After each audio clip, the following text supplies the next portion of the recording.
Hello बच्चों, आज हम पढ़ेंगे वर्धी प्रजनन की विधियाँ। वर्धी प्रजनन की एक विशिष्ट विधि है जो कि पौधों में देखने के लिए मिलती है। वर्धी प्रजनन की परिभाषा देखें। सबसे पहले वर्धी प्रजनन वह प्रजनन है जिसमें पौधों के लैंगिक प्रजनन अंगों को छोड़कर पौधों के अन्य भाग प्रवर्धक की भांति कार्य करते हैं तथा एक नए पौधे को जन्म देते हैं। कायिक प्रवर्धन कहलाता है। कायिक प्रवर्धन या वर्धी प्रवर्धन। आपने देखा होगा कि कई सारे पौधे ऐसे होते हैं जो बीजों से उत्पन्न नहीं होते। कई पौधों में बीज उत्पन्न करने की क्षमता नहीं पाई जाती। तो ऐसे पौधे जो हैं ये अलग अलग विधियों द्वारा अपने कायिक भागों का उपयोग करके, कायिक भाग यानी जड़, तना, पत्तियाँ, ये सब भाग जो हैं वो पौधे के कायिक भाग कहलाते हैं। इन भागों के द्वारा जब वो नए पौधों को उत्पन्न करते हैं तो उसको कहा जाता है कायिक प्रवर्धन या वर्धी प्रजनन। वर्धी प्रजनन की मुख्य रूप से हम विधियां देखें तो दो विधियां हैं। एक है प्राकृतिक विधि और दूसरी है कृत्रिम विधि। प्राकृतिक विधि वह विधि है जिसमें मनुष्य का कोई हस्तक्षेप नहीं होता और पौधे स्वयं से ही नए पौधों को उत्पन्न करने के लिए इन विधियों का उपयोग करते हैं। और वर्धी प्रजनन की कृत्रिम विधि हम उस विधि को कहते हैं जो मनुष्य के द्वारा उपयोग में लाई जाती है। मनुष्यों के द्वारा खेती करने के लिए बड़े बड़े फॉर्म्स में पौधों के रोपण के लिए जो विधि उपयोग में लाई जाती है, कृत्रिम विधि, उसको कहा जाता है कृत्रिम वर्धी प्रजनन की विधियाँ। तो सबसे पहले हम देखते हैं प्राकृतिक कायिक प्रवर्धन की विधियाँ। तो प्राकृतिक कायिक प्रवर्धन में जो पौधे अपने वर्धी भाग का उपयोग करते हैं वो है, सबसे पहला है जड़। जड़ों द्वारा पौधे जो हैं वो कायिक प्रवर्धन करते हैं, नए पौधों को उत्पन्न करते हैं। तो डहेलिया, शतावर, शकरकंद, डहेलिया, शकरकंद सबसे ज़्यादा आपने देखा होगा कॉमनली। इसके जो पौधे हैं वो इसकी जड़ के द्वारा ही उत्पन्न कराए जाते हैं। इनमें कोई बीज उत्पन्न नहीं होता। ये जो हैं ये कन्वर्टेड रूट्स हैं, ये रूपांतरित जड़ें हैं जो नए पौधे को उत्पन्न करते हैं। फिर दूसरा है तनों द्वारा। तने द्वारा भी नए पौधों की उत्पत्ति होती है। तनों के द्वारा नए पौधों की उत्पत्ति 3 विधियों के द्वारा होती है: भूमिगत, अर्धवायुवीय और वायुवीय। भूमिगत तने कुछ तने जो हैं वो रूपांतरित हो जाते हैं और अदरक, हल्दी, आलू, ये सब रूपांतरित तनों के उदाहरण हैं। इनके द्वारा नए पौधों की उत्पत्ति होती है। कुछ होते हैं दूसरी विधि जो है तने के द्वारा, वो है अर्धवायुवीय। अर्धवायुवीय में क्या होता है, कुछ तने जो होते हैं वो भूमि के अंदर चले जाते हैं और वहाँ पर ये नए पौधों को उत्पन्न करते हैं। जैसे आपने दूब घास देखी होगी, दूब घास में इस तरह ये भूमि के अंदर चला जाता है दूब घास का तने का कुछ भाग, और इसके ये जो नोड्स होते हैं, नोड्स वाले जो भाग होते हैं, वहाँ से वायुवीय नए पौधे उत्पन्न होते हैं। तो ये हो गया अर्धवायुवीय तरीका। वायुवीय तने जो हैं वो भी नए पौधों को उत्पन्न करने में सक्षम होते हैं। गन्ना, अमरबेल, ये वायुवीय तने के भाग हैं जो नए पौधों की उत्पत्ति करते हैं। आपने गन्ने का पौधा देखा है, गन्ने के पौधे में इस तरह से नोड्स होते हैं और नोड्स के पास इस तरह से छोटी छोटी आइज़ बनी होती हैं और उन आइज़ वाले भागों को इस तरह से भूमि में रोप दिया जाता है और वहाँ से नए गन्ने के पौधे उत्पन्न होते हैं। तो ये हो गया तने के द्वारा कायिक प्रवर्धन की विधियाँ। अब तीसरी विधि जो है वो है पत्तियों के द्वारा। आपने अजूबा की पत्ती देखी होगी, ब्रायोफिलम की पत्ती देखी होगी। अजूबा जिसे हम सामान्य बोलचाल की भाषा में पत्थर चट्टा भी कहते हैं। तो ये अजूबा की जो पत्ती होती है वो इस तरीके की होती है।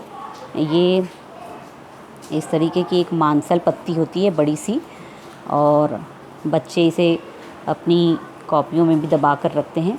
तो जब कभी भी ये पत्ती नीचे गिर जाती है ज़मीन में तो इसके ये जो भाग हैं यहाँ पर से छोटी छोटी जड़ें निकलने लगती हैं कुछ दिनों के पश्चात, और जड़ें निकलने के पश्चात यहाँ पर ये छोटे छोटे पत्तियाँ भी डेवलप हो जाती हैं।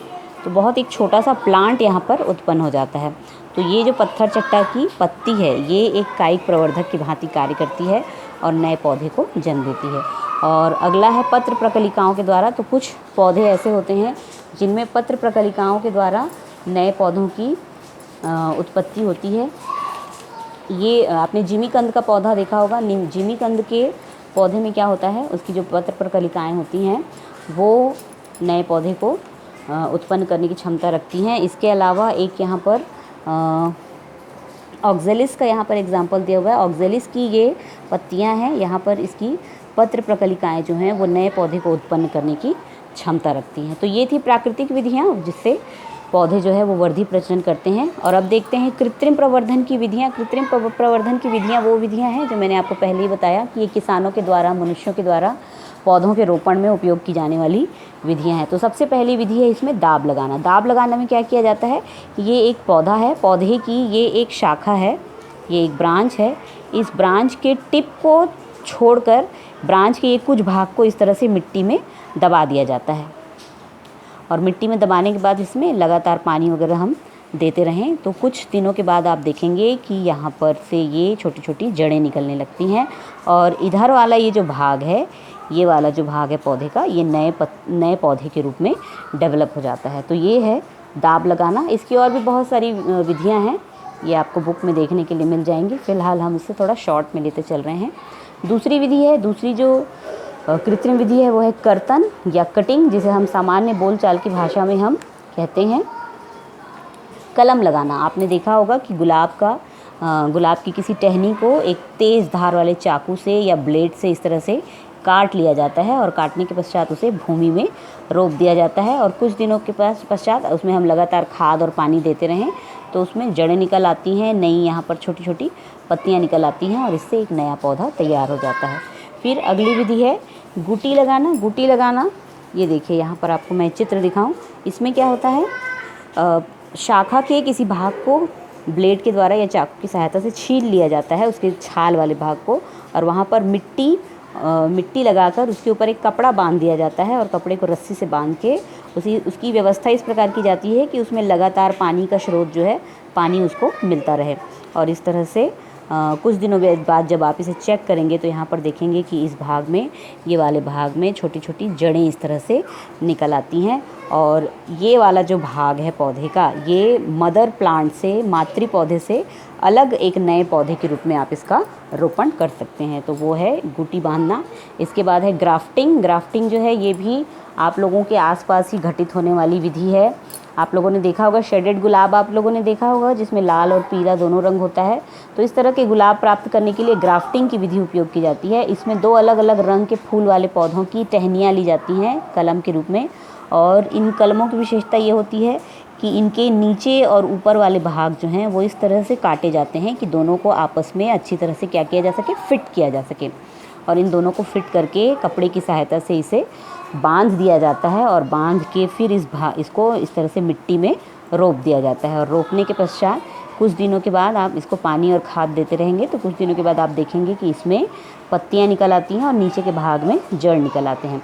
और उसके बाद देखिए ये नीचे वाला जो कलम है वो लाल पुष्प का है, ऊपर वाला जो कलम है वो पीले पुष्प का है ना। और जब ये एक नए पौधे के रूप में जब ये डेवलप होगा तो आपको ऐसा पुष्प प्राप्त होगा जिसमें पीला और लाल दोनों रंग के छींटे पाए जाएंगे। इसके बाद पांचवी विधि है इनार्चिंग। इनार्चिंग वह विधि है जिसमें दो पौधे लिए जाते हैं और दो ऐसे पौधे लिए जाते हैं जिसमें एक पौधा जो है वो थोड़ा सा निकृष्ट होता है, निकृष्ट यानी कि कमज़ोर किस्म का होता है, और एक पौधा जो होता है वो थोड़ा सा मजबूत क्वालिटी का होता है, अच्छी क्वालिटी का होता है, जो जल्दी से, जिसमें कीड़े नहीं लगते, जल्दी जो पौधा बीमार नहीं पड़ता।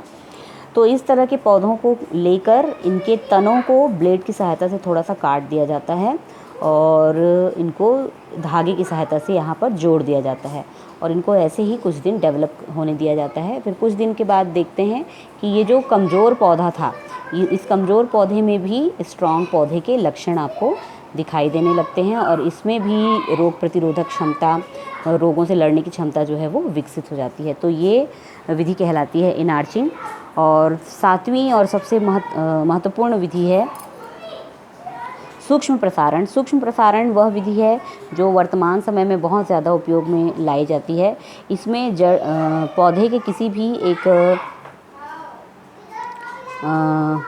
कायिक भाग को ले लिया जाता है और इसमें जड़, तना या कलिका किसी भी भाग को इसमें लिया जाता है सूक्ष्म प्रसारण के लिए, और इसमें उसको इस तरह से तेज़ धार वाले ब्लेड की सहायता से छोटे छोटे टुकड़ों में, ऊतकों में इसको बांट लिया जाता है और उसके बाद इसको अच्छी तरह से किसी एंटीसेप्टिक में धो लिया जाता है और इसको एसेप्टिक कर लिया जाता है। मतलब अगर इसमें किसी भी तरह के वायरस, बैक्टीरिया या किसी भी तरह का कोई रोगजनक हो तो वो पूरी तरह से नष्ट हो जाए, पूरी तरह से इसको एसेप्टिक कर लिया जाता है और इसको कहा जाता है सनरोप। ये जो आपने ऊतक तैयार किए हैं इसको कहा जाता है सनरोप। ये अब इस संरोप को या इन छोटे छोटे ऊतकों को एक संवर्धन माध्यम के अंदर डाला जाता है। और इस संवर्धन माध्यम ऐसा विलयन होता है जिसमें पौधे के विकास के लिए सभी आवश्यक पोषक तत्व उपलब्ध होते हैं। और संवर्धन माध्यम में जब इन संरोप को डाला जाता है, इस ऊतक को डाला जाता है, तो कुछ दिनों के बाद आप देखते हैं कि प्रत्येक ऊतक जो है वो एक छोटे से प्लांट के रूप में विकसित हो जाता है। इस छोटे से प्लांट को कहा जाता है कैलस। ठीक है, संवर्धन माध्यम में जो हमने ऊतक के टुकड़े रखे थे वो कैलस के रूप में विकसित हो जाता है। और इस कैलस को कुछ दिनों के लिए नर्सरी में रखा जाता है। नर्सरी आप लोग जानते हैं, जहाँ पर पौधों को रोपित किया जाता है उसको कहते हैं नर्सरी। और नर्सरी में जब ये पौधे जब थोड़े से बड़े हो जाते हैं तब फिर इनको हम खेतों में या फील्ड में या फार्म में ले जाकर हम इनको रोप देते हैं। तो ये थी वर्धी प्रजनन की विधियाँ। और वर्धी प्रजनन की 7 विधियाँ हैं मुख्य रूप से। वैसे तो कृत्रिम और प्राकृतिक 2 विधियां हैं, लेकिन ये जो कृत्रिम विधियां हैं ये मनुष्यों के द्वारा उपयोग में लाई जाती हैं बड़े बड़े कृषि फार्मों में। Thank you.